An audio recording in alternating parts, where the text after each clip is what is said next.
This is the Honda E, Honda's first fully electric car. It's got a WLTP range of around 130 miles from a full charge, a starting price from around £26,000, and we're going to tell you if it's any good. Before we start, make sure you go to whatcar.com if you do want to buy a new car, because there you can get a great deal.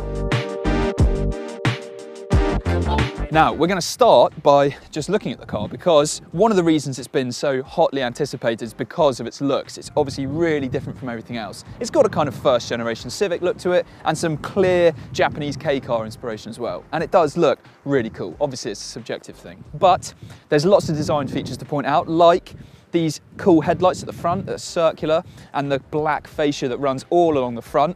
And here, that's where the charging port is, if you're wondering what that is. But they've incorporated it really nicely into the design. Interesting alloy design. And on the side, these, you can see, are not door mirrors, but in fact, door cameras. And we'll show you inside how that looks, and we're going to test them out later as well. Interesting design point, flush door handles. And the whole car really has a kind of 3-door look to it, but it's actually 5-door only. Similar to the front, those circular lights, and this black bar that runs along the back. Short overhangs as well, so that should mean that moving it around town, judging your distances for parking, should all be pretty easy. But now, let's take a look inside.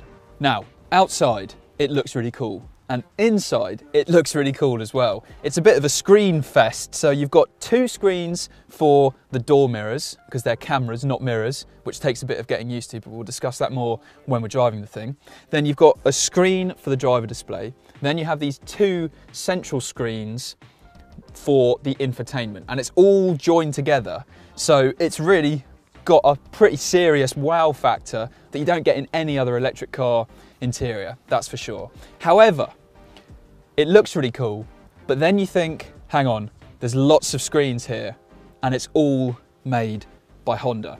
Now, we know from previous experience what their infotainment systems are like on other cars, and frankly, they're some of the worst available on the market.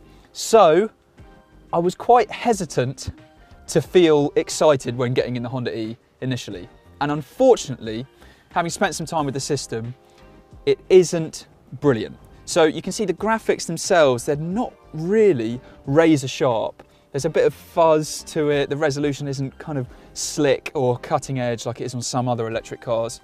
I mean, it's still undoubtedly more impressive to look at than the Renault Zoe with its updated interior, and the Seat Mii Electric for sure, which just has a place to put your smartphone. There are so many menus, so many shortcut buttons dotted around, and it is really quite confusing, especially if you want to use it on the move as well. You can control it on this screen, or the passenger or yourself can control this side of the screen as well. And you can even chop and change what is being shown where by pressing this button, going onto the navigation, putting that over to that side.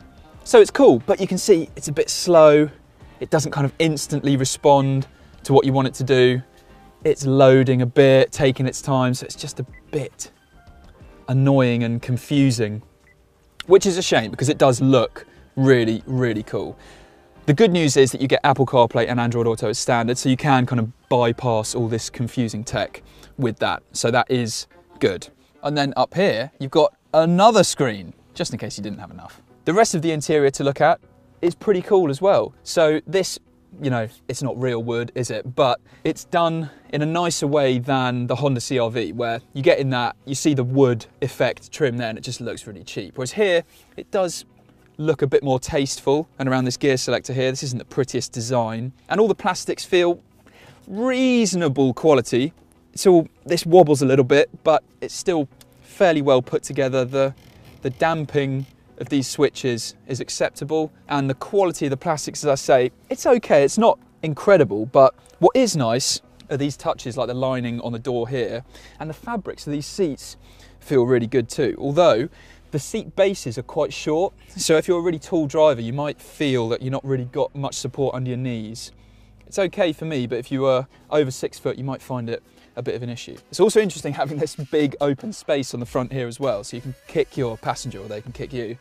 And you've got a hidden cup holder which comes out there, somewhere to store your phone, as well as some USB inputs there and places to charge other stuff. So generally the space up front as well, there's loads of room up here, a good amount of adjustment in this steering wheel too. And what a cool design for the steering wheel. This 2-spoke design gives it a kind of floating look, and it's just really cool, nice and chunky, good quality, and generally pretty nice up front. It's just a bit of a shame that the tech isn't the slickest thing to use in the world. But now let's have a look at the back. So this is a small car. In the back, that means the room isn't like a Skoda Superb, surprise, surprise, but it's still okay. So the driver's seat is in my driving position. I've got a reasonable amount of leg room. The floor feels quite high because of course the batteries are stuffed underneath it. And headroom is all right as well. If you're particularly tall, obviously you're not going to be very comfortable back here. But for most other people, it will be okay for as long as you're likely to travel in this car. It can only seat 4 people, so only 2 passengers in the back. And this seat base, again, is pretty short. So you've got pretty much no support under your legs. There are another couple of USB ports. And I do like these lights as well that kind of look like posh living room lights somewhere. And again, nice fabric, nice finish. You've got a bit of a cup holder, but no real door bin. And look, brown seat belts. So generally okay for a car of this size in the back. Now, the boot.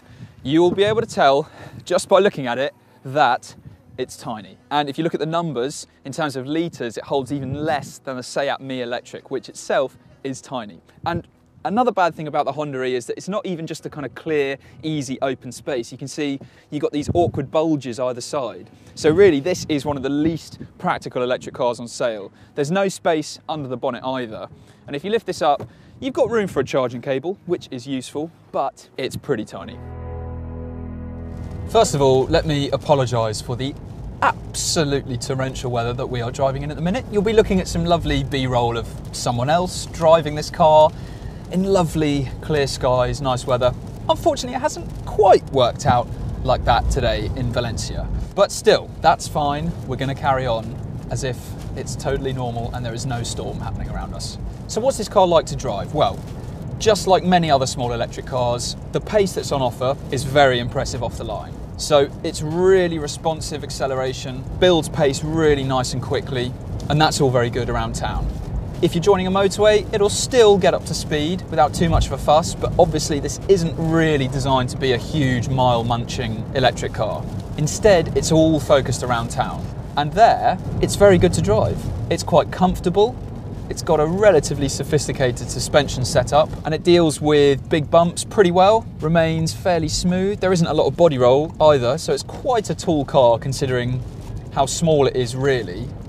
But even with that, if you carry a bit of pace into a corner, it doesn't really lean over that much. And the steering is really good as well, so it's much more communicative than a Seat Mii Electric. In that car, it's great around town because it's really, really light, but you've got no real sense of connection to the front wheels. But in the Honda E, it gives you a lot more than that.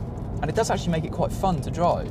So especially on twisting roads, it's pretty good. And you can put it in sport mode as well, and that sharpens up the throttle response, so unlocks the full potential of the pace, which, you know, we're not talking Tesla levels of performance, but it's still really pretty impressively quick. And it's really nicely weighted steering as well. The self-centering is quite aggressive, but not in an unpleasant way.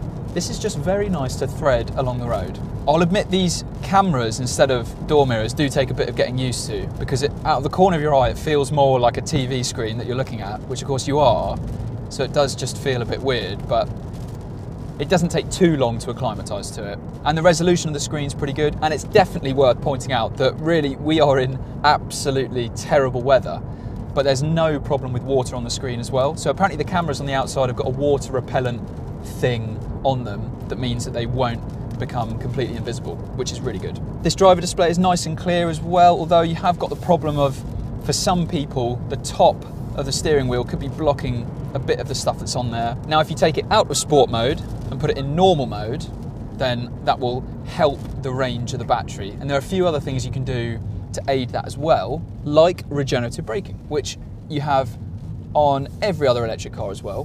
But in the Honda E, you can use it to the extent where you're just driving with one pedal. So there is another button down here, which you can press. And when you do, it means that when you lift off the accelerator, the car will actually come to a complete stop. And the energy that's created in doing that is used to help replenish the battery. And you can use the paddles on the steering wheel here to adjust the strength of that. So all of that is good, you know, really useful to have, and kind of what we're becoming to expect from modern new electric cars as well. It also has an incredibly small turning circle, which is very useful around town. The car can also park itself, so you've got a button on the dashboard here, and if you press it, you come up to a bay of parking spaces, or if you need to parallel park, the car will do that for you. You need to still be in control of the accelerator and the brake, but it will steer and direct the car for you, which is useful to have.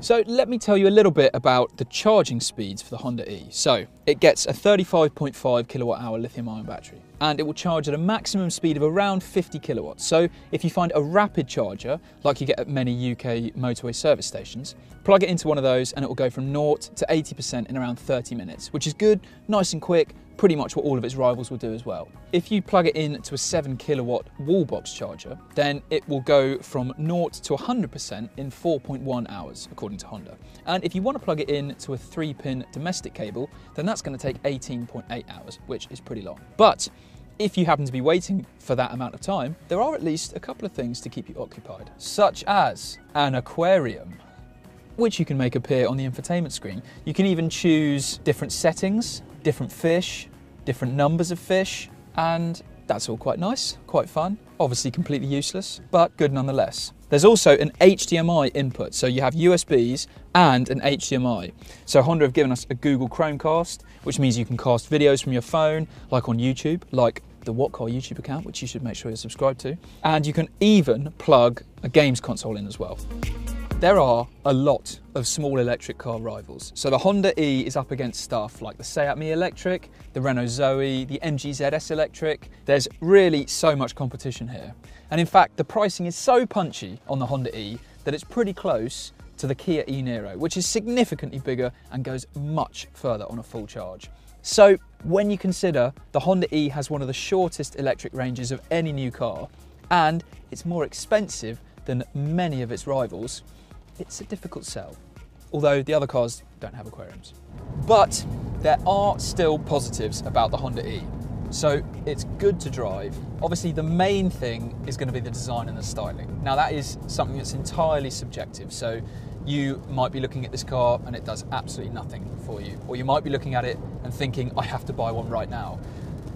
So it's got really distinctive, nicely designed looks, and that's inside and out. But it's just a shame that the tech on the inside, especially with all these screens, and yet the same kind of familiar Honda annoyances with the confusing menus and slow technology behind it, that lets it down.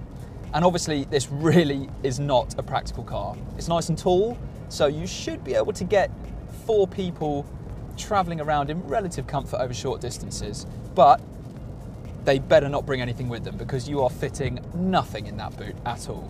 If you want to know even more about the Honda E, then go to whatcar.com. If you've enjoyed this video, give it a like, that would be great. And if you've got any opinions or questions about the car, make sure you leave a comment below. And also subscribe to our channel, of course, because we have loads of new reviews coming out every single week. And do not forget, if you are in the market for a new car, the place to buy one and save loads of money is What Car.